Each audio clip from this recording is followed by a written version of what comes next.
আমি নতুনদের পাশে সবসময় আছি এবং নতুনদের জন্য এ ধরনের টিপস ভিডিও আমি সবসময় দিয়ে থাকি, যাতে নতুনদের পেজ বা প্রোফাইলে কোনো প্রবলেম না হয়।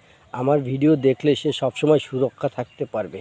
যারা এ ধরনের ভিডিওগুলো করে, যে তাদের ভিডিও দেখে 5 লক্ষ 10 লক্ষ পরিবারের ভিডিও সামনে গেছে, ফেসবুক সাজেশন করেছে 10 জনকে লাভ রিয়াকশন দিতে, 20 জনকে কমেন্টস করতে, এ ধরনের ভিডিওতে কমেন্টস করে আপনার কোনো লাভ নেই। কারণ তারা কখনোই আপনাকে রিপ্লাই কমেন্টস করবে না। আপনি রিপ্লাই কমেন্টস করবেন, ঠিকই করবেন আপনি কমেন্টস, কিন্তু কমেন্টস করবেন কোথায় গিয়ে? যেখানে কমেন্টস করলে মনে করেন যে আপনার লাভ হবে, মানে আপনার কমেন্টসের উত্তর দেবে, সেখানে আপনি কমেন্টস করবেন। বড় বড় পেজ বা প্রোফাইল এরা হচ্ছে সবসময় উল্টাপাল্টা ভিডিও করে। এরা আসলে সঠিক ভিডিও করতে জানে না, যে কিভাবে সঠিক ভিডিও করতে হয়, সঠিক ইনফরমেশন দিতে হয় বা সঠিক ইনফরমেটিভ ভিডিও দিতে হয়, ভিডিও রিলেটিভ।